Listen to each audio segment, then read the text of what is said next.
అనుకోకుండా ఓ రోజు విజయభాస్కర్ రెడ్డి గారు ఏం చేస్తున్నావు అని అడిగితే ఇట్లా పత్రికారి మీద డాక్యుమెంటరీ చేద్దామని ఆ డీటెయిల్స్ అన్ని కలెక్ట్ చేస్తున్నాను సార్ అంటే, అవునా చలో దీన్ని ఇప్పుడే స్టార్ట్ చేద్దాం ఇమీడియట్గా అని అన్నారు. నేను ఆ రోజు నాకు ఆ ఫ్రీ వీల్ ఉంది, నో చెప్పే ఫ్రీ వీల్ కూడా ఆ రోజు నాకు ఉంది.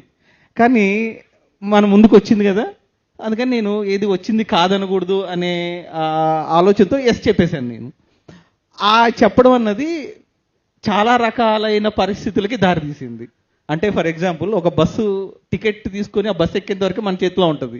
ఎక్కేసాక అందులో ఉన్న ప్యాసింజర్సు, అందులో ఉన్న డ్రైవరు, ఆ జర్నీ ఎలా జరుగుతుంది అనేది మన చేతిలో ఉండదు, అవునా కదా? సో అలా ఆ టికెట్ తీసుకొని పత్రిజీ ఫిల్మ్ స్టార్ట్ చేసాం.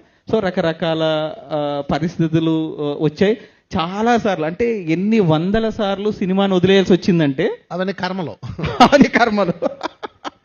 అంటే ఇంక ఇది వెళ్ళదు, ఇంక ఇది మనం చేయలేము, వదిలేసి వెళ్ళిపోవాల్సిందే అనే సందర్భాలు ఒక 100 వచ్చింటాయి. ఒక 100 సార్లు వచ్చింటుంది ఈ సందర్భం, ఇంక వదిలేయాల్సిందే, ఇంకేం చేయలేమని. కానీ ప్రతిసారి మళ్ళీ నాకు ఆ చాయిస్ ఉంది, వదిలేసి కూడా వెళ్ళిపోవచ్చు మళ్ళీ. నాకు ఎందుకంటే నాకు ఫోటోగ్రఫీ వచ్చు, నేను మళ్ళీ సినిమాల్లోకి వెళ్ళి ఒక అసిస్టెంట్ డైరెక్టర్ గానో లేదా నా సొంత సినిమానో నేను మొదలు పెట్టుకొని ముందుకు వెళ్ళిపోవచ్చు. ఈ చాయిస్లు అన్నీ ఉన్నాయి నాకు. కానీ ఎందుకో ఎప్పుడు ప్రతిసారి చాలా స్ట్రాంగ్ ఫీలింగ్ వచ్చింది, లేదు పత్రికారి సినిమా కంప్లీట్ చేసేంత వరకు ఎన్ని ఇబ్బందులు వచ్చినా ఏం జరిగినా ఉండాలి ఉండాలి ఉండాలి అని చాలాసార్లు అనుకున్నా.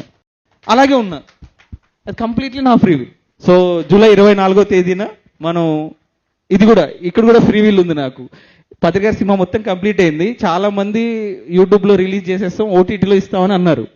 నాకెందుకో పత్రికారిని చాలా గ్రాండ్గా చూపించాలి ప్రపంచానికి అని ఫస్ట్ నుంచి ఉంది. అంటే చాలా బాగా చూపించాలి, అంటే అఫ్ కోర్స్ నిన్న మావాడు చెప్పినట్టు హీరోలా చూపించాలి.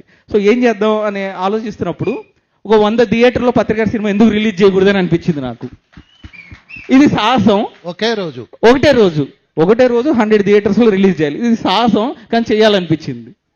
నాకు ఆ ఫ్రీ విల్ ఉంది కదా, నేను యూట్యూబ్లో కూడా రిలీజ్ చేయొచ్చు దీన్ని. కానీ నేను సినిమా థియేటర్లోనే రిలీజ్ చేద్దామని నిర్ణయం తీసుకున్నా. దానికి తగ్గట్టు ప్రాబ్లమ్స్ ఉన్నాయి, ఛాలెంజెస్ ఉన్నాయి, ఫేస్ చేస్తాం, అది కూడా హ్యాపీగానే ఉంటుంది.